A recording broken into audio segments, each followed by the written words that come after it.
Hola y bienvenidos a mi canal de nuevo. Luego de pasar tanto tiempo hablando de películas y juegos, se me ha olvidado un poco el mundo del anime y manga. Pero el día de hoy les voy a traer una recomendación de uno de los últimos mangas que me leí y que siento que fue bastante disfrutable. Jigokuraku o Hell's Paradise es un manga escrito y dibujado por Yuji Kaku, que empezó a ser serializado en la web Shonen Jump Plus, siendo parte de la nueva tendencia editorial de mangas con lanzamiento digital, que deberían haber tenido una serialización más corta y experimental que empezó a partir del 2018. Si se han dado cuenta, ya los mangas shonen no duran 500, 600 ni 700 capítulos. Eso fue durante la era de los 2000.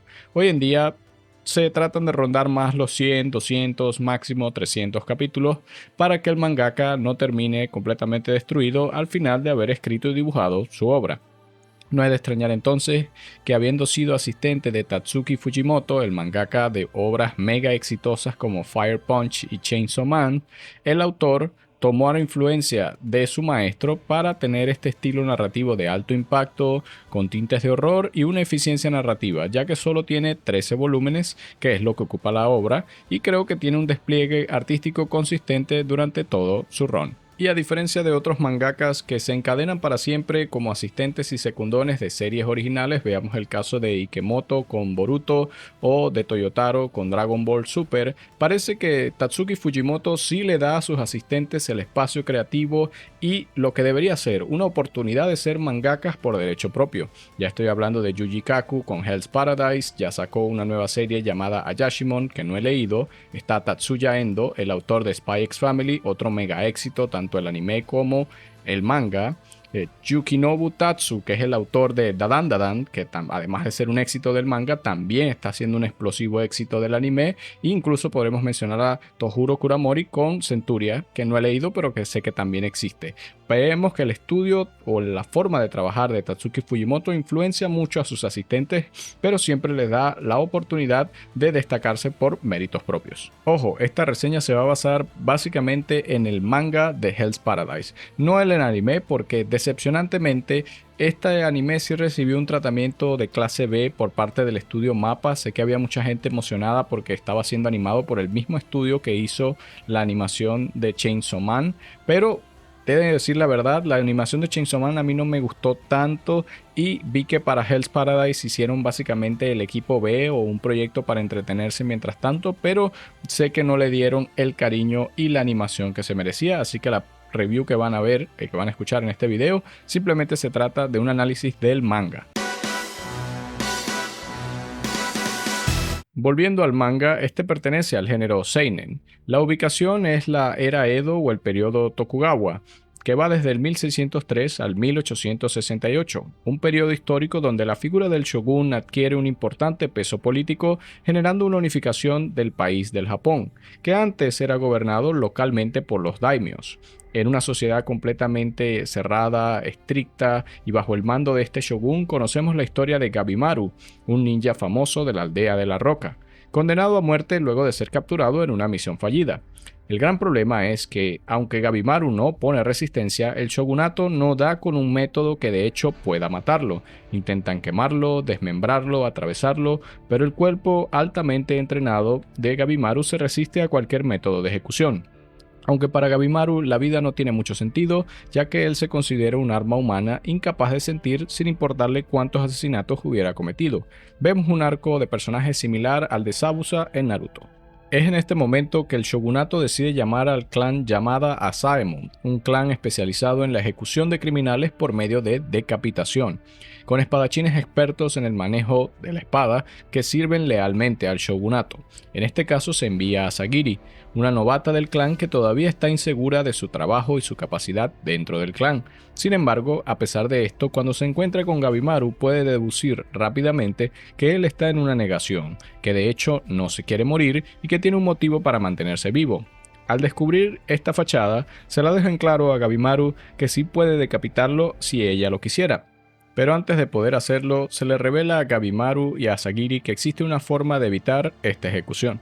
Por orden del shogun, criminales con habilidades excepcionales, condenados a muerte, pueden ganar un perdón de sus crímenes si pueden traerle el elixir de la inmortalidad, que se encuentra en la isla Paraíso de la cual nadie ha vuelto vivo. Peor aún, sus cadáveres que sí vuelven al Japón vienen convertidos en jardines de flores. Sin información alguna y con una posibilidad casi nula de éxito, Gabimaru acepta este trato para poder vivir y encontrarse con su esposa que sigue en la Villa de la Roca. Sagiri y los Yamada Asaemon son los escoltas de los prisioneros que están ahí para asegurarse de que no se escapen y, de ser necesario, decapitarlos. En esta misión suicida, muchos personajes extraños se juntarán para llegar a la desconocida Isla Paraíso, luchando entre ellos, entre desconfianzas y traiciones, en lo que sería comparable a un juego de la muerte en un terreno desconocido, ajeno a la realidad que se conoce y con misterios por descubrir. Pero, ¿quién sobrevivirá? ¿De verdad existe ese elixir de la inmortalidad? ¿Qué misterios oculta la isla? Todas estas preguntas llaman al lector a adentrarse en esta historia de drama, violencia y qué significa el sentido de la vida.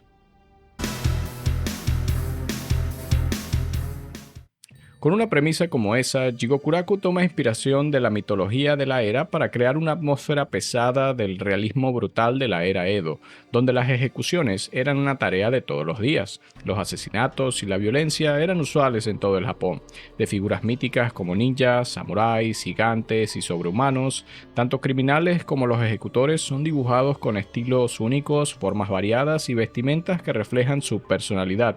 Desde el traje negro, pelo blanco y cuerpo compacto de Gabimaru, la altura, el pelo negro y el cuidado que refleja la elegancia dudosa de Sagiri, el tamaño y expresiones de Gansetsusai, y cada personaje humano es dibujado con un aura individual que se nota en sus poses, movimientos, ropa y expresiones.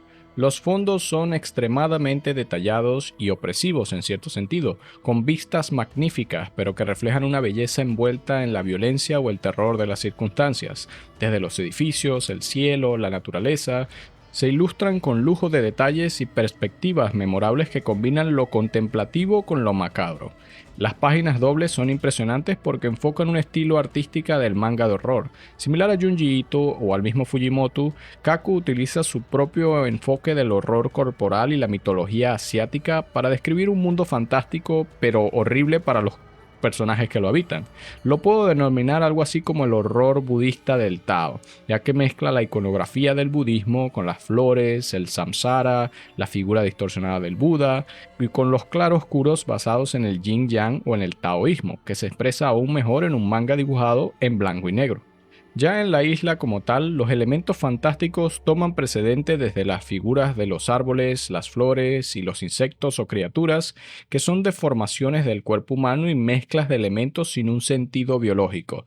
Dan un sentimiento muy bizarro que desafía las reglas del mundo natural, contrastando las personas míticas con el terror de lo verdaderamente desconocido e incomprensible.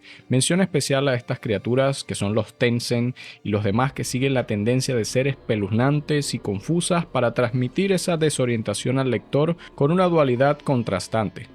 Al ser un manga de seinen acción, el flujo de movimiento y las acciones son dibujadas con claridad y precisión, así como con alteraciones al dibujo que transmiten el peso emocional de las escenas, desde la caracterización hasta el hiperrealismo detallado de la violencia, con líneas violentas que comunican cortes y golpes, y el flujo de los paneles que facilita la lectura desde los momentos de los diálogos a las páginas dobles que parecen pinturas y los ataques especiales. Es un estilo similar pero mucho más refinado que el de Chainsaw Man, con detalles que recuerdan a Junji Ito, así como momentos de peleas espectaculares inspirados en mangas shounen como Bleach o Naruto.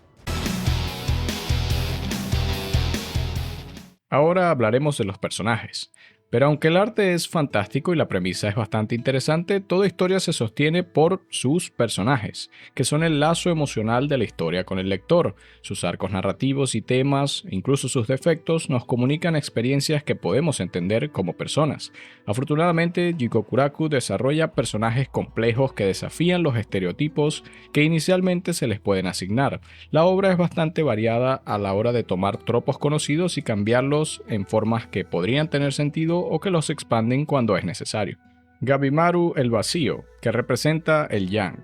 Siendo el protagonista de la obra, Gabimaru toma la idea básica del antihéroe y la deforma para explicar la complejidad del trauma y de las experiencias contradictorias humanas. Conocido como el vacío debido a su brutalidad efectiva como ninja, Gabimaru empieza como un prototípico tipo violento, sin emociones, que se ve a sí mismo como un arma de la aldea de la roca, sin apego a la vida y con la habilidad de matar cientos sin siquiera parpadear. El shinobi perfecto, que es capaz de hacer lo que sea para completar la misión. Poderoso, pero aburrido por la obvia superioridad de sus habilidades físicas y mentales. Pero más temprano que tarde nos damos cuenta que el personaje no solo no es tan despiadado como cree ser, sino que su título es más una proyección que le ayuda a proteger su identidad como arma desalmada, que tampoco es tan invencible como él cree ser. Al encontrarse con los horrores de la isla, confronta la necesidad de mejorar y de las limitaciones de su ya de por sí impresionante repertorio de habilidades, que aún con todo lo que él tiene, no puede manejarlo por sí solo.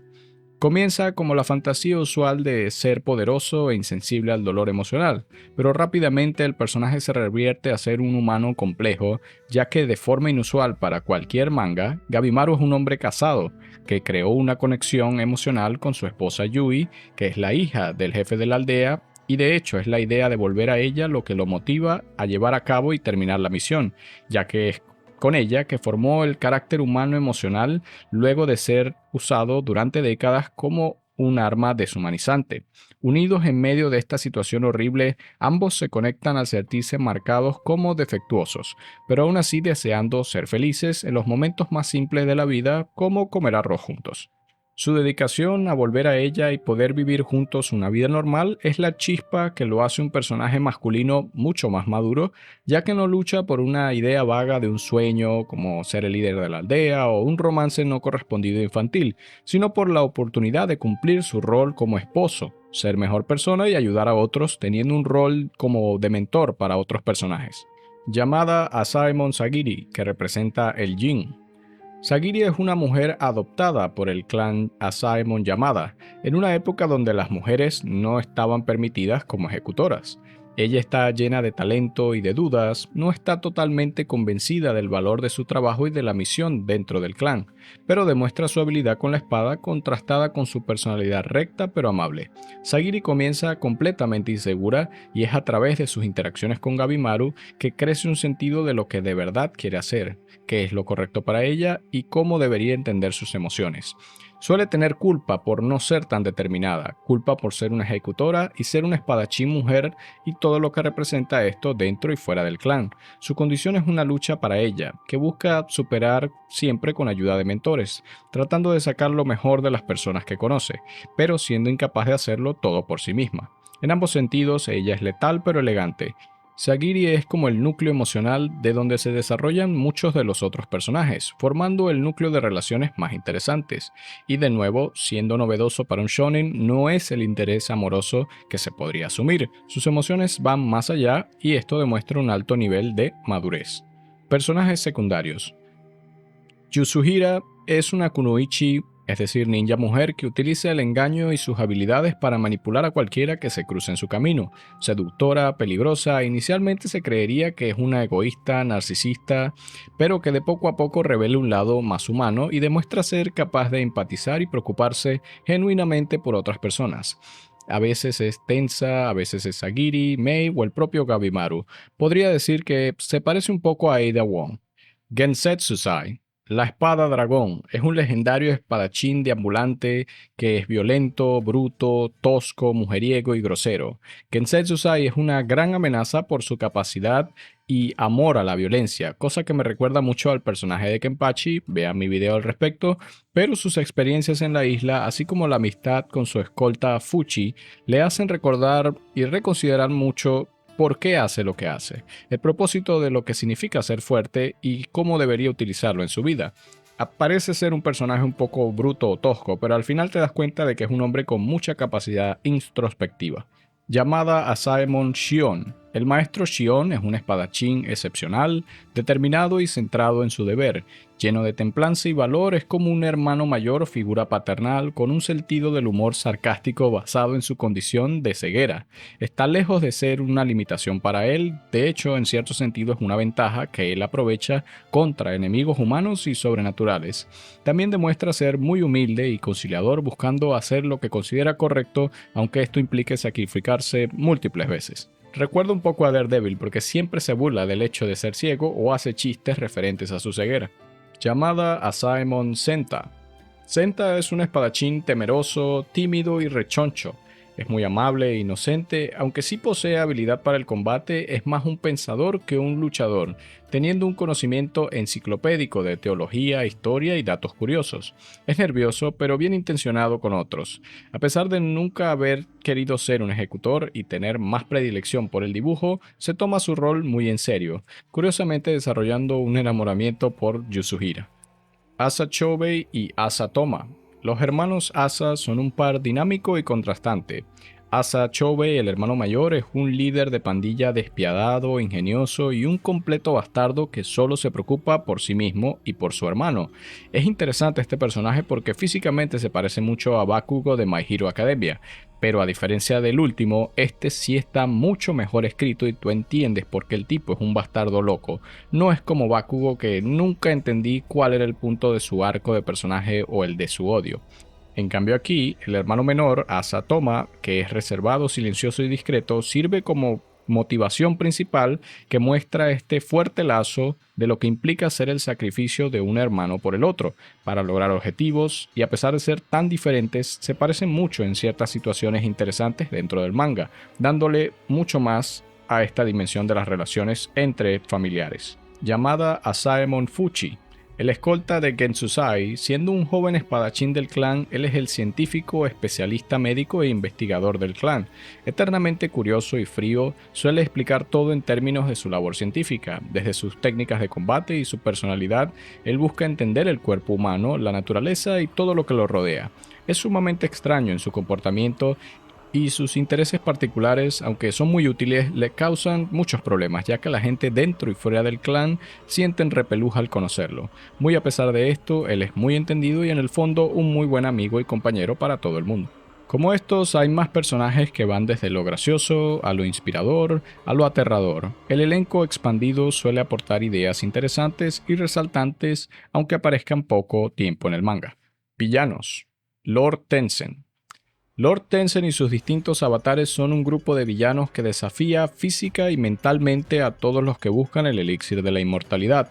Son crueles, arrogantes y despiadados, ya que ven a la vida humana como un recurso a ser extraído, y desafían las barreras del entendimiento de la naturaleza, ya que son una mezcla entre una planta y una forma humana hermafrodita, capaces de convertirse en aberraciones muy imponentes, y con el poder para respaldar la apariencia que presentan. Representan este tema de la dualidad taoísta y el afán del deseo y la investigación desenfrenada en búsqueda de la inmortalidad.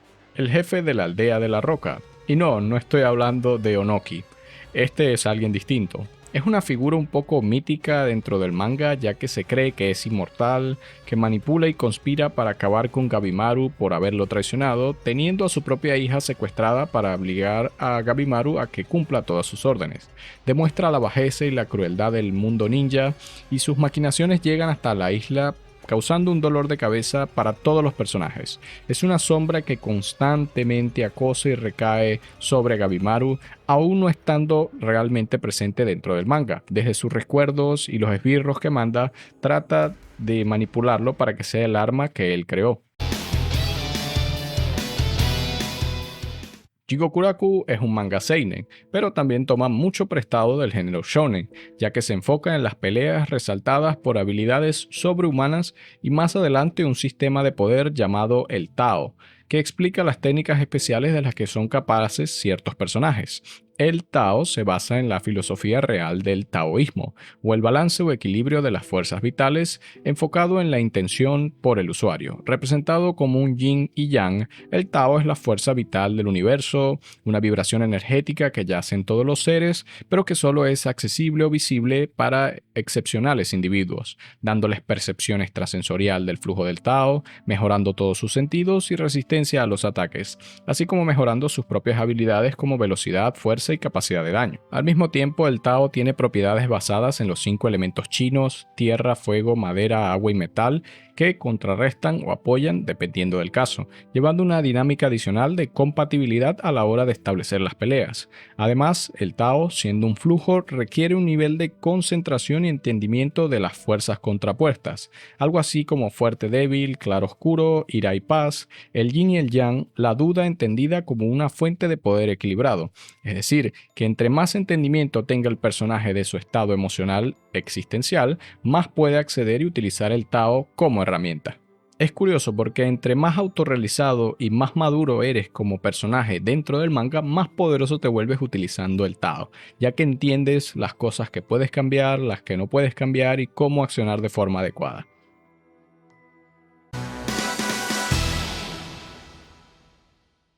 Lo que he llamado por convenio Tao, o que otros llaman ley natural o moral tradicional o principios básicos de la razón práctica, no es uno cualquiera de entre los posibles sistemas de valores, es la fuente única de todo valor. Si se rechaza todo valor, y si se salva algún valor, todo él se salva. C.S. Lewis en La abolición del hombre. Esta cita es crucial, ya que explica todo el linaje filosófico y temático que alimenta toda la premisa y conclusión del manga. El tema principal de la obra es el reconocimiento de la duda en la existencia humana, del equilibrio de las fuerzas opuestas, representadas en el Tao, que significa que para poder ser feliz y alcanzar las metas es necesario un balance y una coordinación interna, pero también que con el Tao, el universo, los valores existentes, significan reconciliar el pasado con el presente, la fuerza con la debilidad, lo masculino con lo femenino, la dualidad de la razón y la emoción, y que toda persona puede fortalecerse en sus debilidades y seguir el flujo para llegar a un lugar de verdadero entendimiento y paz. Una lección bastante profunda, que siento que se transmite bien, ya que Jigokuraku es un manga relativamente corto, con solo 13 volúmenes o 129 capítulos, pero que es explosivo en contenido narrativo, artístico, con personajes dimensionados, humanos e interesantes. El arte es sobresaliente en acción y horror, se utiliza mucho la mitología y la filosofía oriental para crear un juego de la muerte o misión imposible en un mundo sobrenatural lleno de emoción y momentos épicos. Es uno de los mejores mangas que he leído en tiempos recientes, cuya calidad lamentablemente pasó desapercibida, ya que su adaptación, como mencioné, no fue de lo mejor, pero siento que la obra original del manga todavía vale la pena ser leída el día de hoy. Pero bueno, eso sería todo, espero que te guste la recomendación y si ya habías leído este manga poco conocido, puedes dejar un comentario. Gracias por ver mi video y nos vemos en la próxima.